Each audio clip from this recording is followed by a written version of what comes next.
자, 여러분 안녕하세요. 우리가 과거에 싱크로너스 시퀀셜 로직이라는 거 배웠던 거 기억나세요? 그 싱크로너스 시퀀셜 로직의 특징은 여러분 여러 가지로 설명할 수 있지만 우리가 플립플랍을 기준으로 설명하는 게 가장 간편하고 정확해요.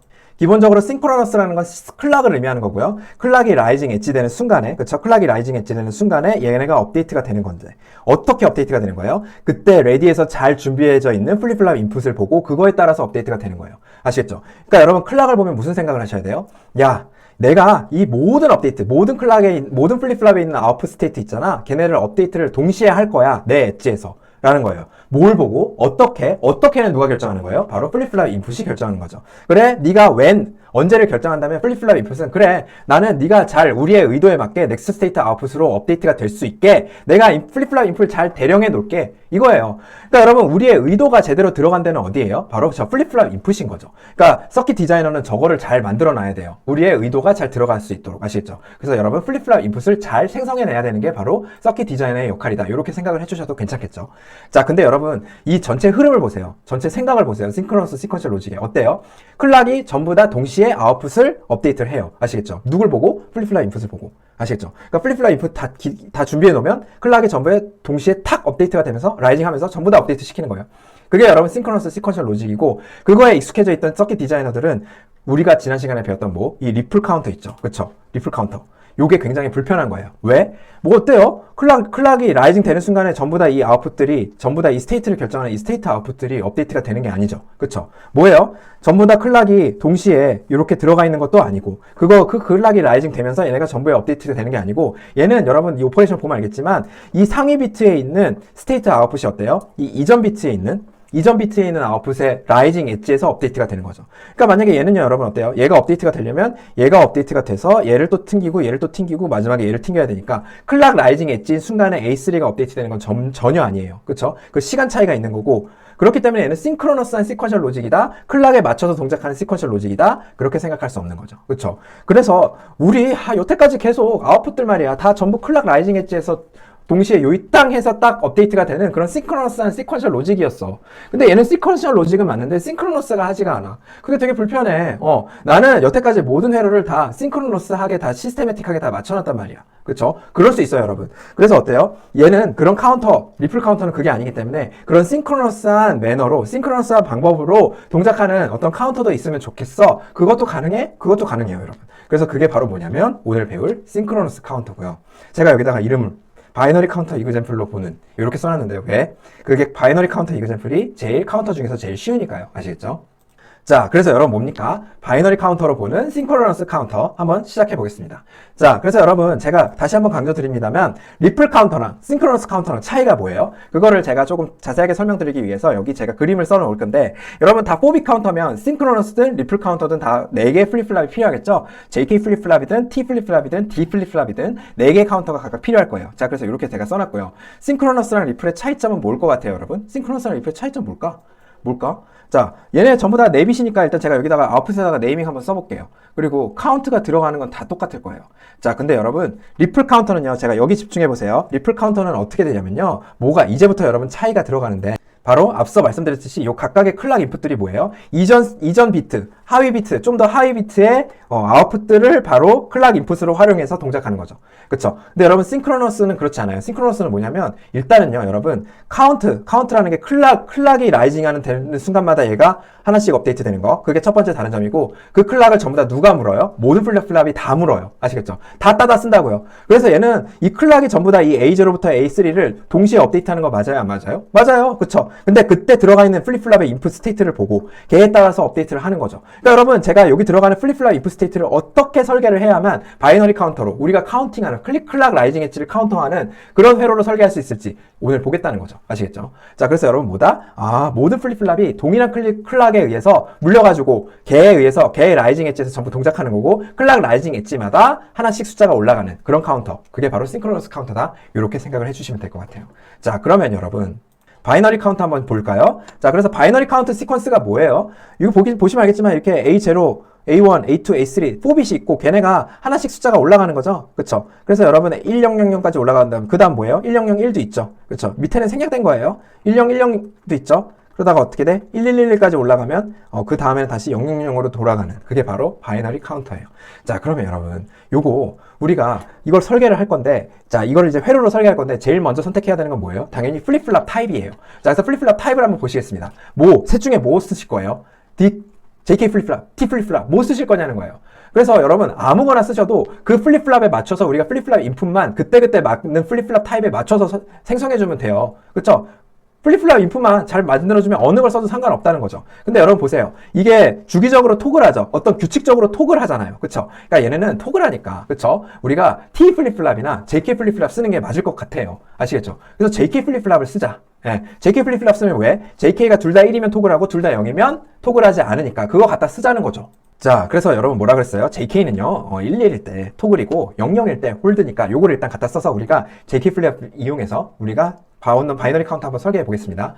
자, 그리고 여러분 바이너리 카운터 일단은 A0을 저장하고 있는 플립플랍이 있을 거고 A1도 있을 거고 A2도 있을 거고 A3도 있을 텐데 요 하위 bit부터 저장하고 있는 플립플랍의 인풋 스테이트, 플립플랍의 인풋 키, 그 인풋을 만들어내는 거를 우리가 집중적으로 하자 그랬잖아요. 그래서 A0, A1 이 순서대로 한번 가볼게요. 아시겠죠? 그래서 JK 플립플랍 4개를 쓸긴 쓸 건데 A0랑 A1 그걸 저장하고 있는 플립플랍의 인풋 있죠? 걔를 잘 만들어줘야 된다 그랬잖아요. 걔를 잘 만드는 거를 한번 해보겠다는 거예요. 아시겠죠? 자, 그리고 또 하나 내가 클락이 라이징 될 때마다 카운팅을 한다는데, 그러면 클락밖에 선택이 없는 거야? 네, 맞아요. 클락이 라이징 될 때마다 하나씩 올라가는 건 맞아요. 네, 그거는 불변인데 여러분 요거는 할 수 있어요. 내가 원하는 기간 동안만 원하는 때만 내가 클락을 카운팅할 수 있는 그걸 만들려면 어떻게 하면 돼요? 여러분 모드 시그널 하나 사용하면 되는 거죠.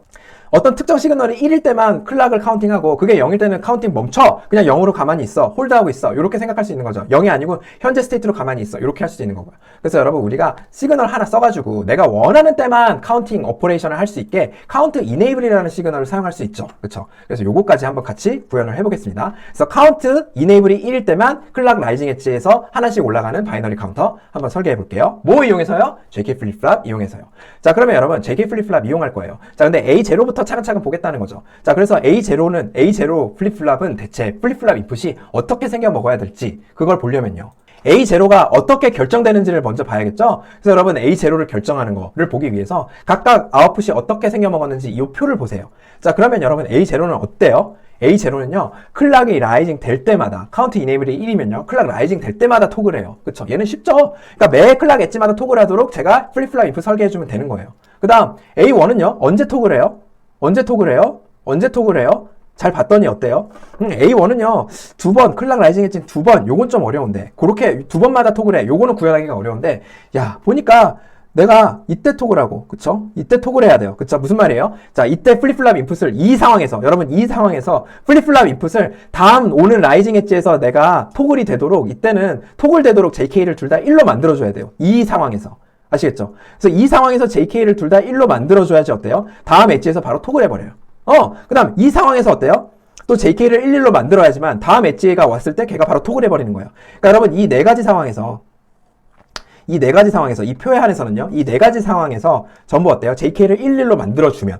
예, 그러면 어때요? 다음 엣지에서 얘가 보고 탁 엣지 오자마자 토글 해버리죠? 그쵸? 자, 그러면 이 네 가지 상황은 공통점이 뭔지 아세요? 잘 보면. 바로 A0가 1인 상황이에요. 예. A0가 1인 상황이에요. 다름 아닌. 그러면 이거는 제가 이렇게 쓸 수 있겠죠. 야, A0는 매 클락 엣지마다 토글 하는데 A1은 언제만 토글해? A1은 있잖아. 클락 엣지마다가 아니고 현재 A0가 1일 때만 토글해. 아시겠죠? 클락 라이징 엣지는 많은데 언제야? A0가 1일 때만 토글해. 이렇게 해주시면 되는 거예요. 자, 그 다음 여러분 A2도 한번 볼까요? A2는요, 언제 토글해요? 자, 요때 토글하고 요때 토글하는데, 자, 어때요? 이 상황에서 제가 JK를 11로 넣어줘야 되죠? 또 이 상황에서 JK를 11로 넣어줘야 돼요. 자, 그러면 여러분 보세요. 이 상황이라는 건 언제예요? A1이랑 A0가, 야, 나 이제 다 꽉 찼어. 다음에 좀 토글 좀 해줘. A2, 네가 이번엔 토글할 차례야. 이렇게 말하고 있는 거잖아. 그쵸? 그러니까 그거 뭐예요? A1이랑 A0가 둘 다 1일 때는 이제 A2 토글할 차례. 너 이번에 네가 토글할 차례야. 제발 너. 네 차례야 라고 말해주고 있는 거죠. 자, 그럼 여기다가 제가 뭐라고 쓰면 돼요? 야, 클락 엣지인데 어느 클락 엣지일 때 A1이랑 A0가 둘 다 1일일 때 그때 이제 네가 토글할 차례야. 요건 거죠. A2 너 말이야. 자, 그래서 제가 이거를 이제 회로로 한번 설계해 보겠다는 거죠. 자, 그래서 여러분 A1부터 한번 볼까요? A0부터. A0를 저장하고 있는 플립플랍은 어떻게 생겼어요? 일단 요거는 고정이죠. 자, 이 상황에서 여러분 JK를 묶어가지고 마치 토글하는 플립플랍처럼 쓰겠다는 거죠. 그쵸? 왜냐면 JK가 11이거나 00밖에 없으니까. 그래서 제가 타이에서 이렇게 쓰고요. 야, A0 아까 있잖아. A0 그거 A0 뭐 한다 그랬어요? A0가 every 클락 엣지마다 다 플립플랍이 다 토글한다 그랬으니까 여기다가 뭐 넣어주면 그냥 매번 토글하는 것 같아? 그냥 1 넣어주면 되는 거 아니에요? 그쵸? 근데 여러분 요러면 하수예요. 요러면 뭔가 간과하고 있는 거예요. 왜? 우리 앞에서 뭐 한다 그랬어? 카운트 이네이블이 1일 때만 토글한다고 했잖아. 네, 그쵸. 그래서 카운트 이네이블 1일 때만 토글한다고 했으니 멈추고 이렇게 하지 말고 1을 뭘로 바꾸셔야 돼요? 카운트 이네이블로 바꾸셔야 돼요. 그러면 어때요? 카운트 이네이블 1일 때만 클락 라이징 엣지에서 계속 A0는 토글하는 거죠. 그러니까 우리가 수행하고 있는, 우리가 의도한, 우리가 수행하고자 하는 오퍼레이션 이런 식으로 A0는 됐어요. 자, 그럼 A1은 어떻게 하면 돼요? 자, A1은요, 여기 마찬가지로 타이 시킨 거 똑같고요. 여기다가 뭐 쓰면 좋겠어요? 요거 A0 쓰면 좋겠죠. 근데 여러분 이러면 뭐예요? 하수죠, 하수. A0만 쓰면 하수예요. 왜? 뭐라 그랬어요? 카운트 이네이블 1인 것도 같이 고려해 줘야 되니까 어떻게 쓰셔야 돼요? 이렇게 하고 카운트 이네이블이랑 A0 이렇게까지 써주셔야 되는 거죠. 네, 오케이? 자, 그 다음 여러분, 자, A2 왔습니다. 자, A2에 여러분 뭐라고 쓰실 거예요? A1 곱하기 A0가 1, 1 이렇게만 쓰실 거예요. 이번엔 안 속아. 절대 어림도 없지. 야, 내가 이걸 속겠냐? 해서 여기다가 뭐까지 했어? 카운트 이네이블까지 했어. 자, 그래서 여기다가 뭐? 내가 이렇게 AND3를 써가지고 A0, A1 그리고 카운트 이네이블 이렇게 쓰면 여러분 어때요? 잘하셨어요. 동작은 하지만 여러분 이래도 하수예요. 왜 하수냐면요. 여러분 이 오퍼레이션이 이미 어느 정도는 진행이 되어 있는데 뭐?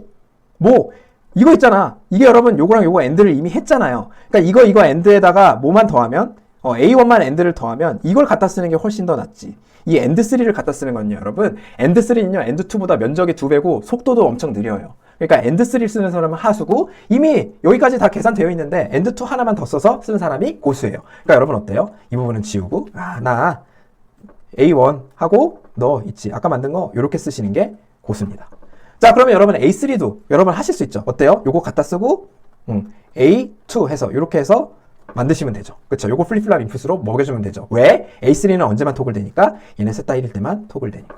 네, 그래서 여러분 그렇게 반복적으로 해서 나온 게 바로 이 플립플랍이에요. 요거예요, 요거. 아시겠죠? 그래서 여러분 바이너리 카운터를 싱크로너스 타입으로, 싱크로너스 매너로 설계한 바로 싱크로너스 바이너리 카운터가 되는 거예요. 자, 그리고 여러분 여기 to next stage라는 거 있는데요. 얘는 뭐냐면요. 얘네 셋 다 카운팅이 끝나서 1111로 꽉 차서 다시 0000으로 넘어가려고 그럴 때, 즉 1111이 될 때를 그때 1을 내보내주는 거. 나머지 일단 전부 다 0이고 그때만 1을 내보내주는 거예요. 왜 next stage라고 했을까요? 여러분 만약에 얘가 4bit이 아니고 5bit, 6bit으로 더 많은 빗, 어퍼 bit이 있다면 얘가 1이 될 때 비로소 그 상위 bit을 또 토글 해줘야 되는 거니까. 그쵸? 그래서 얘가 그 넥스트 스테이지라는 말은 그거예요. 그래서 얘가 꽉 찼을 때를 센싱해서 내보내주는 아웃풋이다. 이렇게 생각을 해주시면 돼요. 아시겠죠? 그래서 여러분 어렵습니까? 하나도 안 어려워요. 이게 여러분 바이너리 카운터 설계하는 방법이에요. 근데 여러분 제가 누누이 강조합니다만 책에는 이게 떡하니 나와 있어요. 이렇게 설계하면 돼. 근데 이런 거 아니죠. 여러분 뭐 어디서 출발하셔야 돼요? 회로 설계는 어디서 출발하셔야 돼요? 앞에서 보여드린 표 있죠. 그거를 0000부터 0001, 0010 이런 식으로 되어 있는 표부터 그 표 오퍼레이션 주어졌을 때 그리고 카운트 이네이블이 1일 때만 카운팅하라는 그 컨스트레인 어떤 제약이 주어졌을 때 거기서 출발해서 여러분이 이 회로를 차근차근 유도해 도출해 내실 수 있어야 되는 거지 회로 탑 보고 그 동작 이해하는 거 그렇게 공부하시면 안 된다 그랬죠. 그쵸? 그래서 여러분 요거를 그런 표 오퍼레이션 주어졌을 때 어떻게 생각해내서 이 회로를 유도할 수 있는지 과정을 한번 연습을 해보세요. 예, 아시겠죠? 그래서 여러분 바이너리 카운터를 싱크로너스 카운터로 구현하는 거 한번 해봤습니다. 자, 그래서 여러분 뭐 배우셨냐면 싱크로너스 카운터라는 컨셉 자체를 배우신 거고요. 그래서 그 바이너리 카운터로 우리가 디자인 프로시저 연습하셨죠. 그쵸? 오케이? 그래서 여기까지 공부하신 거고. 다음에는 뭐 할 거냐면요. 다음에는 바로 업다운 카운터 그리고 BCD 카운터라는 걸 할 거예요. 그래서 업다운은 뭐예요? 여러분 네임에서 아실 수 있죠? 업도 되지만 지금 업만 했잖아요. 근데 다운도 될 수 있는 거예요. 클락 라이징 엣지마다 숫자가 하나씩 깎이는 거. 그래서 둘 다 구현이 가능하니까 어떨 때는 내가 원할 때는 업, 어떨 때는 다운, 내가 또 어떨 때 원할 때는 카운팅 안 하고 그냥 가만히 홀드하고 있는 세 가지 오퍼레이션이 다 가능한 카운터를 의미하는 거고 BCD 카운터는 뭐예요? 바이너리 카운터랑 다른 게 뭘까요? 바이너리 카운터는 0000에서 출발해서 1111까지 순서대로 올라갔다면 BCD 카운터는 뭐예요? 여러분 BCD가 뭐였죠? 바이너리 코드의 데시멀이잖아요. 0부터 9까지잖아요. 그쵸? 그래서 9에서 다시 0으로 돌아오는 거죠. 그쵸? 그래서 0000에서 1001까지 가다가 다시 0000으로 돌아오는 카운터가 될 거예요. 그래서 끝점이 다른데요. 이거는 여러분 앞에서 설계한 바이너리 카운터에다가 추가로 뭘 더 구현해줘야 될 텐데, 그쵸? 그거 어떻게 설계하는지 다음 강의 이어서 보겠다는 거죠. 오케이? 그래서 여러분 여기까지 하고 다음 강의 이어서 진행하겠습니다. 수고하셨습니다.